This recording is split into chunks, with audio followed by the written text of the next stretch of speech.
order, but no solution. They didn't just pull it from the radio, they pulled it from the border. In the 1980s, some reggae songs didn't just upset people, they upset governments. One artist recorded his album in secret just to stay alive. Another printed his banned lyrics in a newspaper because radio wouldn't touch it. Here is what nobody tells you. The more they tried to silence these songs, the louder they got. England is a bitch for true. Is where we are going to do about it. These are the 10 reggae songs that scared governments in the 1980s. Stay right here. Number 10, Burning Spear. So Columbus, 1980.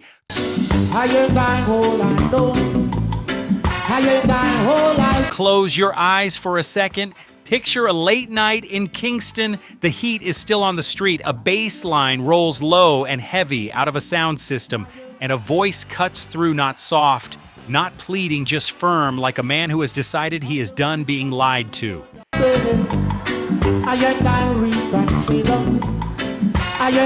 That is what this song feels like. Roots music at its most serious, the kind of rhythm that sits in your chest and stays there.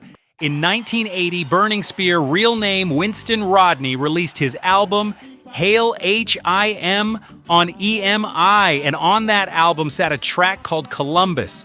You need to understand what Winston Rodney did with this song.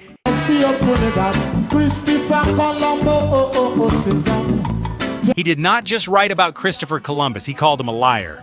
To his face, in music, on a major label. He looked at 500 years of colonial history, the version that said Columbus discovered Jamaica, discovered the Caribbean, discovered people who were already there, and he said, no, that is a lie. And I am putting it on record.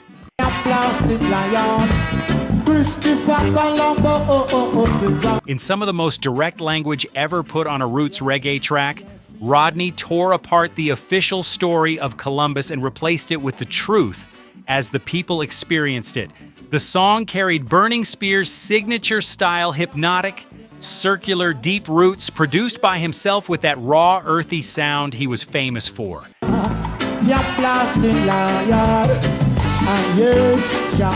Burning Spear had literally grown up in St. Ann's Bay, the same parish where Columbus first landed in Jamaica in 1494. He was not speaking from a textbook, he was speaking from the ground under his own feet. He's a liar. This song was never pushed hard for commercial radio.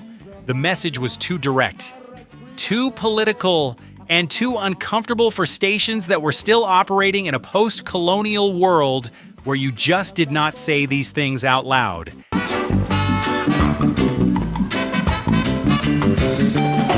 It lived on sound systems, in back rooms, among people who already knew the truth and needed someone to sing it back to them. That is actually where the most powerful reggae songs have always lived, not on the charts, but in the community.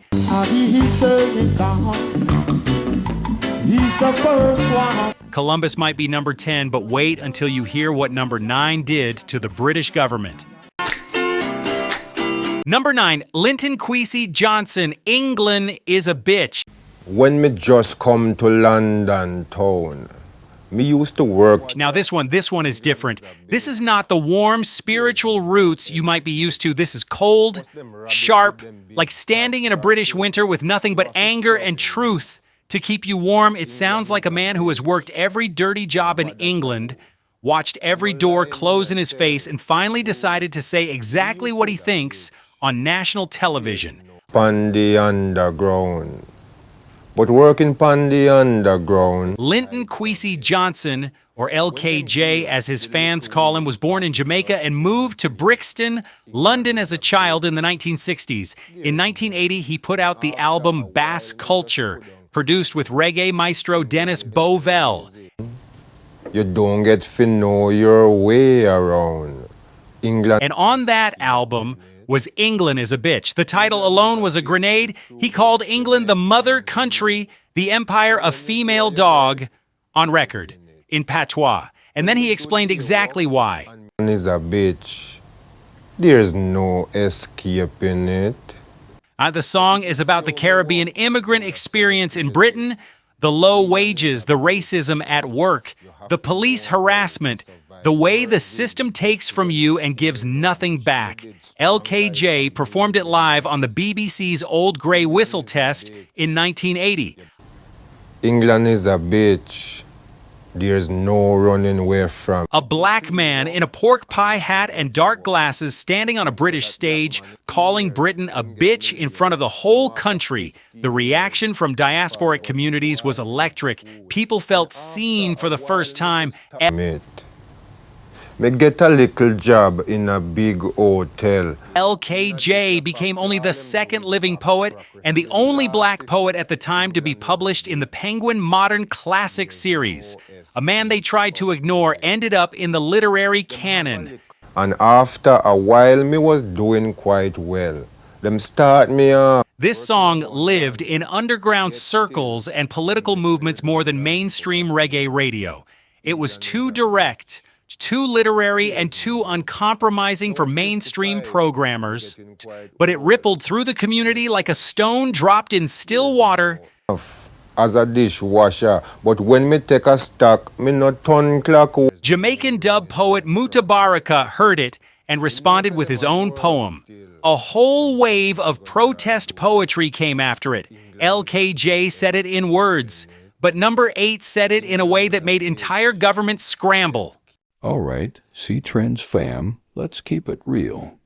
We're pouring our hearts into bringing you the best celebrity news and music deep dives. What? Check it. A massive 98% of you aren't subscribed yet. Subscribing is how you can truly support us, helping us grow and create even better content. If you're vibing with what we do, take a sec to hit that subscribe button. It's free and makes a huge difference. Plus, ring that notification bell so you never miss out. Let's flip that 98% and build this C-Trends family together. Your support is everything. Every story you see here takes hours of digging, piecing together history and bringing forgotten moments back to life. If you'd like to support that work, you can become a channel member. It's just the cost of a cup of coffee, but it helps us keep these stories alive, and for that, we're grateful. Number 8, Mutabaruka, Diz poem. Have you This poem shall speak of the wretched sea that washed ships to these shores. ever heard a poem that felt like a weapon? Not violent, just unstoppable. Like the truth moving too fast for anyone to catch it. That is what Diz poem feels like. It is dub poetry at its most raw. Words layered over deep reggae rhythms, building and building until you almost cannot breathe. Of mothers crying for their young swallowed up by the sea. This poem shall say, Mutabaruka, born Alan Hope in Kingston, released this track on his 1986 album, The Mystery Unfolds, on Shanachi Records. And let me tell you what he packed into this poem. Apartheid, the KKK, the Brixton riots, Jim Jones, the division of the world into first, second, and third. He called out governments, religious institutions, colonialism all in one breath. nothing new. This poem shall speak of time, time unlimited, time undefined. He mentioned names that other artists were afraid to even whisper. He referenced liberation movements across Africa and the Caribbean. And he did it with no apology and no softening.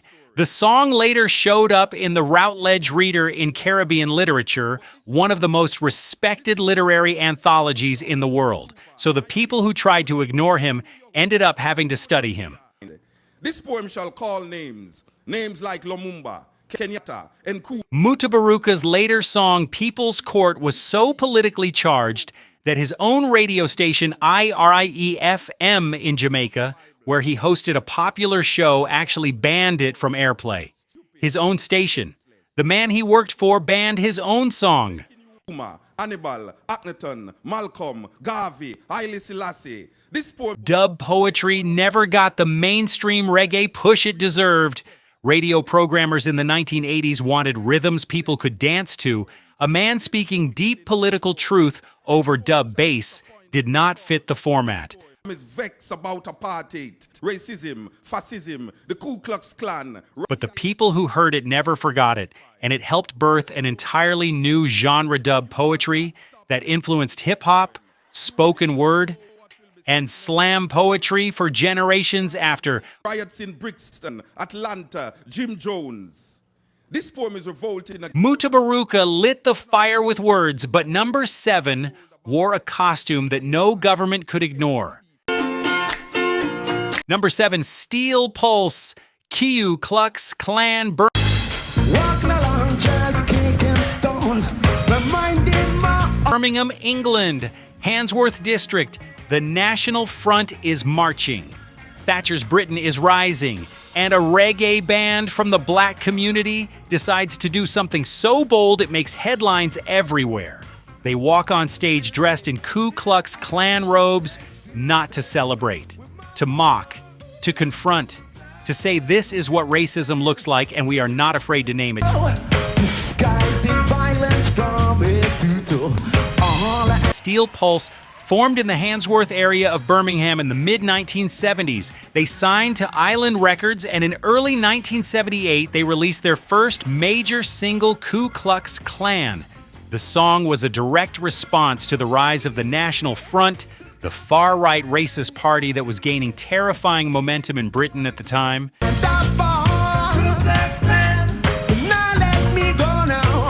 The Steel Pulse looked at what was happening on their streets and decided to call it exactly what it was. Their debut album, Handsworth Revolution, came out in 1978 and hit number 9 on the British charts. let me go was not their intention. The song became an anthem at Rock Against Racism concerts, where they shared stages with punk bands like The Clash in front of over 80,000 people. Rolling Stone later ranked it the 466th greatest song of all time. That is the kind of staying power we are talking about. The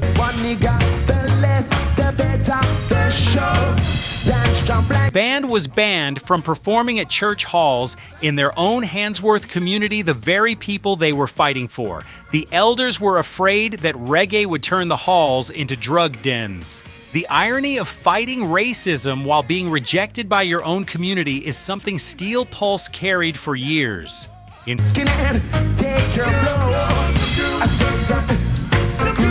Steel Pulse won a Grammy Award in 1986, the first non-Jamaican act to win Best Reggae Album.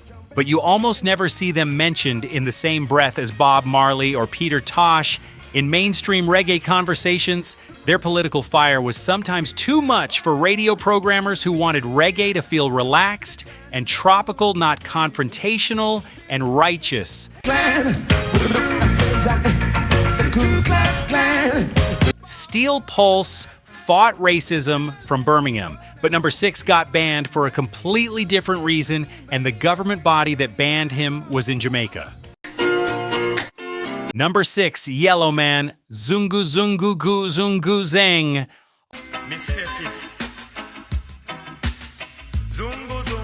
All right, I need you to understand not every song on this list got banned because it was political.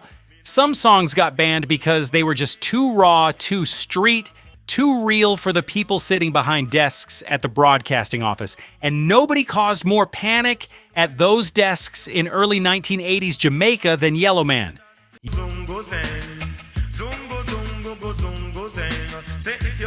Yellowman, born Winston Foster, was one of the first albino entertainers in Jamaica to find mainstream success. He overcame brutal discrimination and became one of the biggest names in dancehall reggae.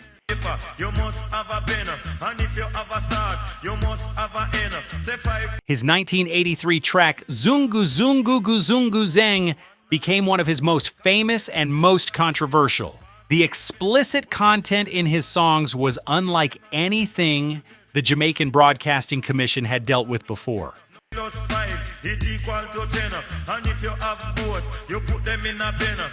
The JBC, the Jamaican Broadcasting Commission, was a government body, and they started formally banning Yellowman songs from national radio. Official orders, government action, not just a DJ turning the volume down. And if you have a rooster, you must have a hen now. Zungguzungguguzeng. What makes this interesting is that the people loved him anyway. He was performing to massive crowds, his records were selling. The band did not stop the music, it just kept it off the official airwaves.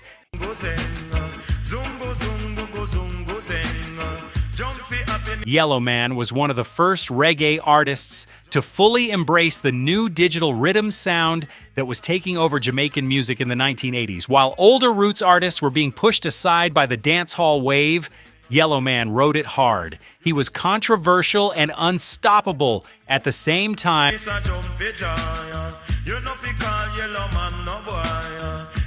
Like Yellowman's music often gets dismissed because of the explicit content.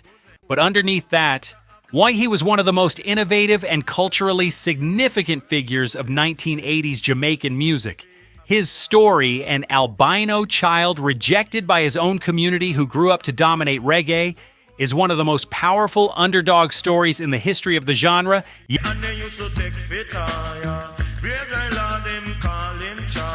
Yellowman got banned by his own country's government broadcaster, but Number 5's government tried to do a lot more than ban the music. Number 5, Peter Tosh. Mama Africa / the government target.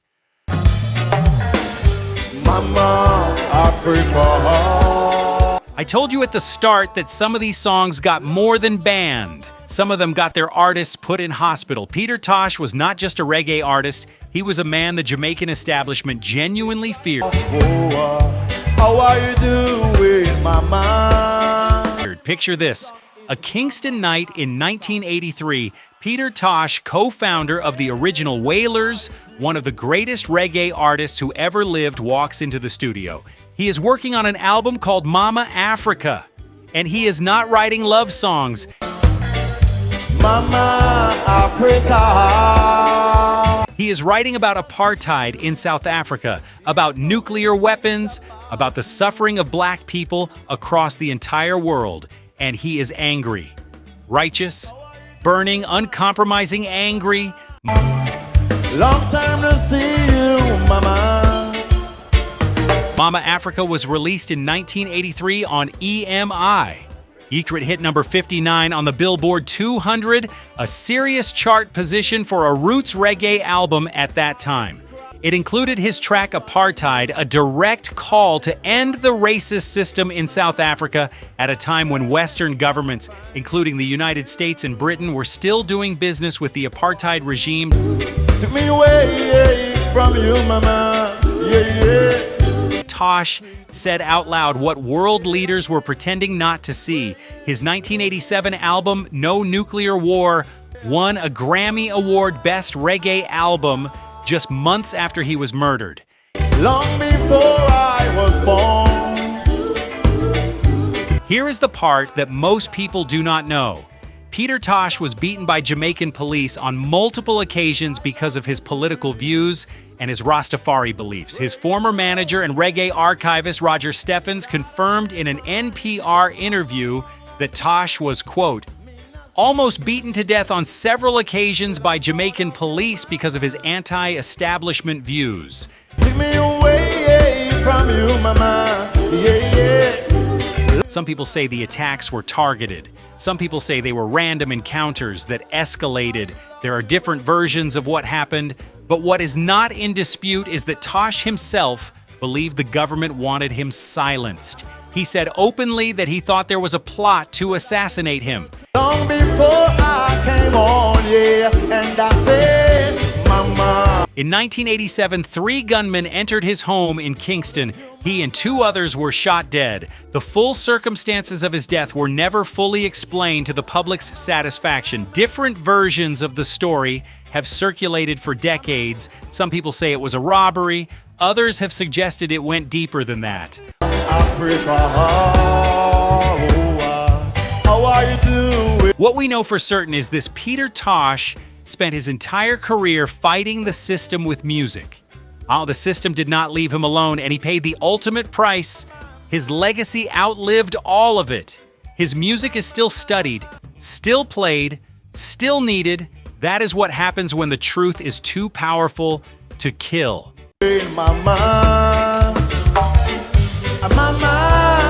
Peter Tosh fought from the inside. But the next 3 entries on this list show you what happened when reggae crossed borders and governments thousands of miles away started to panic. Number 4, Lucky Dube, War and Crime from Prisoner.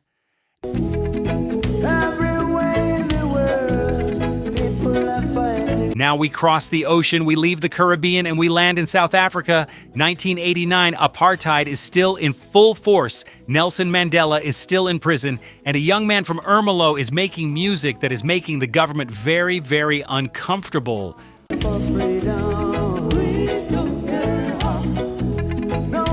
Lucky Dube's sound hits different to Jamaican roots reggae. There is an African pulse underneath it. The bass is heavy, the harmonies are gospel warm, and the message cuts like wire. By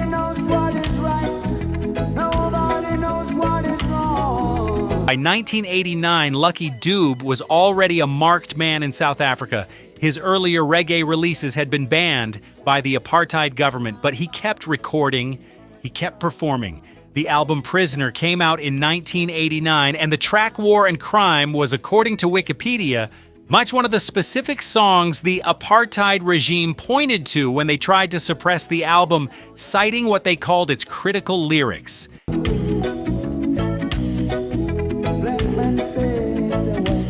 He was singing about freedom, about racial equality, about a world without the violence and injustice of apartheid. And the regime heard it clearly. Prisoner went double platinum despite the suppression. People found a way to get the music.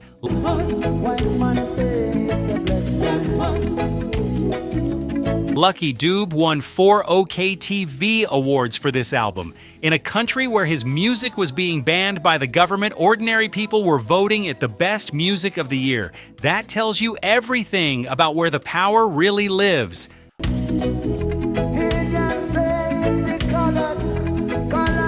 Lucky Dube is still tragically underplayed in Western reggae discussions. He is Africa's best-selling reggae artist of all time, with over 20 albums and more than 1 million copies of a single album sold worldwide.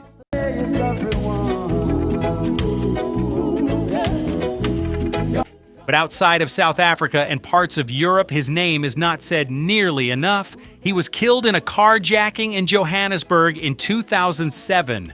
Gone too soon, but his music never went anywhere.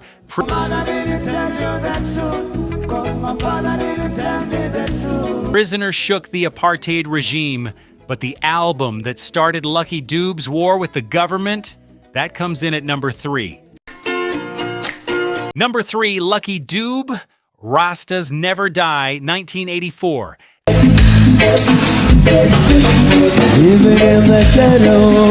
This is where the story starts. Imagine being a young man in South Africa in the early 1980s. You love reggae music, Bob Marley, Peter Tosh, Jimmy Cliff, but if police find a reggae tape on you, they can arrest you, they will beat you. Lucky Dube knew all of this, and he made a reggae album anyway.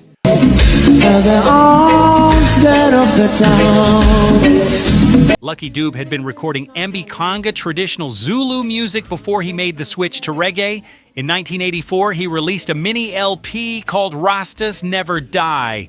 His record company did not want him to do it. The risk was enormous, but Dube felt that the message of reggae liberation, justice, resistance was the exact same message his own people needed to hear in apartheid South Africa.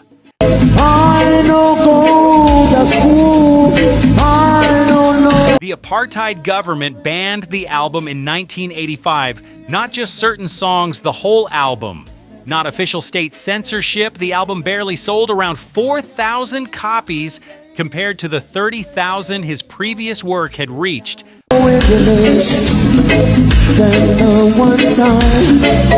But Lucky Dube did not stop. He went back into the studio and he recorded his next album, Think About the Children, almost entirely in secret because his own record label was trying to push him back towards safer music.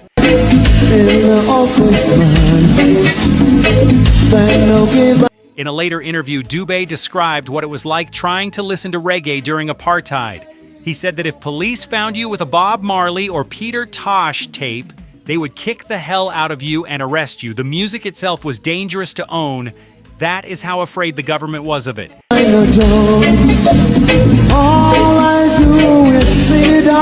The early Lucky Dube reggae work is overshadowed by his later massive commercial success.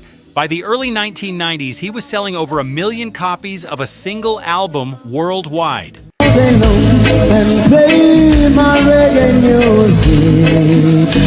The early band recordings tend to get lost in the bigger story, but those early recordings are where the real fire was. That is where a man made music, knowing it could cost him everything. I'm gonna play it, man. Lucky Dube defied the ban and kept recording, but number 2 on this list, the ban went even further. They confiscated the records at the border. Number 2, Peter Tosh, Legalize It. Legalize it. Some songs enter the world quietly. They grow slowly. They find their people one at a time, and then there is Legalize It. This song did not sneak anywhere. It walked straight through the front door, said exactly what it meant, and dared the government to do something about it. And the government absolutely did something about it. Don't criticize. Peter Tosh recorded Legalize It in 1976. It was released on Virgin Records and was his debut solo album after leaving the Wailers. The Jamaican Broadcasting Commission banned it from radio immediately. Not just restricted, it banned it. Legalize. Jamaican customs officials began confiscating physical copies of the album at the border. People were trying to bring the record into the country and having it taken from their hands.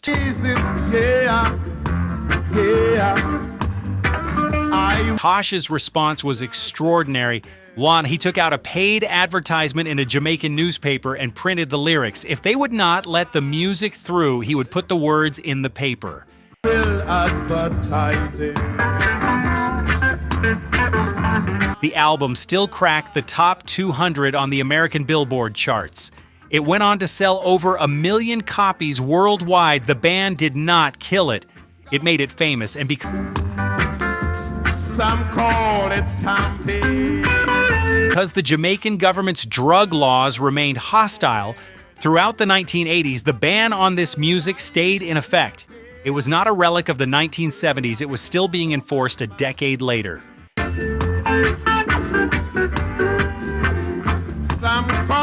Peter Tosh was a co-founder of the original Wailers alongside Bob Marley and Bunny Wailer.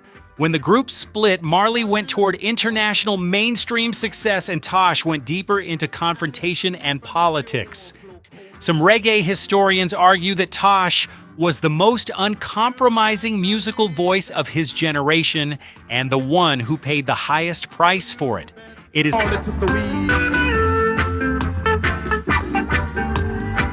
not forgotten by reggae heads. Legalize. It is considered one of the greatest reggae albums ever made, but in the broader cultural conversation, it gets overshadowed by Marley's catalog simply because Marley's distribution machine was far more powerful. Some call it marijuana. Tosh never had the same global marketing push. He had the music, he had the message, he had the truth. But the industry machinery did not get behind him the way it got behind Marley. Some of them call it ganja. Tosh had his records confiscated at the border, but Number One had his entire catalog systematically targeted by a government for years, and he still won. All right, C-Trends fam, let's keep it real. We're pouring our hearts into bringing you the best celebrity news and music deep dives. But check it. A massive 98% of you aren't subscribed yet. Subscribing is how you can truly support us, helping us grow and create even better content.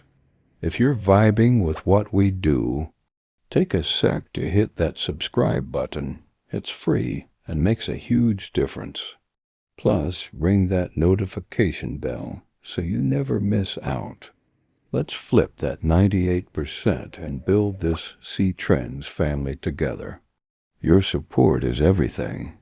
Every story you see here takes hours of digging, piecing together history, and bringing forgotten moments back to life. If you'd like to support that work, you can become a channel member. It's just the cost of a cup of coffee, but it helps us keep these stories alive, and for that, we're grateful.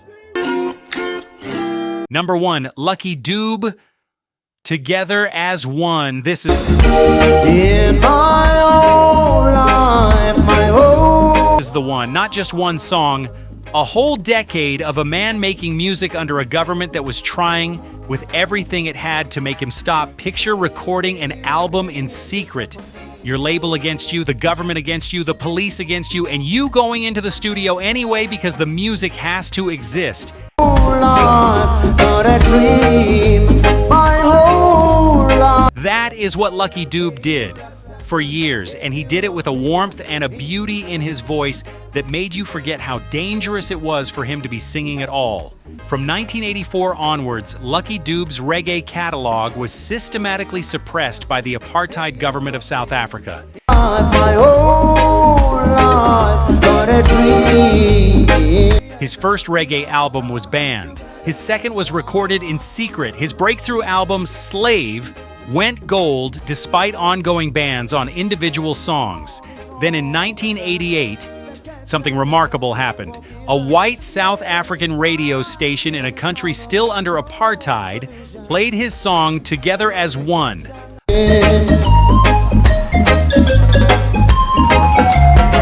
A song literally about racial unity in the middle of a system built on racial separation. The song broke through, and when it broke through, it changed everything. Dube became one of the most important voices in South Africa's cultural resistance to apartheid. His album Prisoner in 1989 went double platinum. Too many people hate apartheid. Why do His 1993 album Victims sold over 1 million copies worldwide. He went on to headline stages with Peter Gabriel, Sting, and Sinead O'Connor. In 1991, he became the first South African artist to perform at Jamaica's Reggae Sunsplash Festival. He came home in you like it? Too many people hate apartheid. 1995. Lucky Dube became the first South African artist to sign a worldwide recording deal with Motown Records, one of the most iconic music labels on the planet. A man whose music had been banned by his own government ended up on the same label as Marvin Gaye, Stevie Wonder, and Diana Ross. Why do you like it? Hey, you Rastaman. Because Lucky Dube's story is not just about one banned song. It is about a decade of sustained courage, a decade of making music that the government actively tried to silence and losing. Hey, European, Indian, man, we gotta come together. He did not just survive the censorship, he outlasted it, and then he outlasted apartheid itself. That is not just a reggae story, that is a human story about what happens when truth refuses to be quiet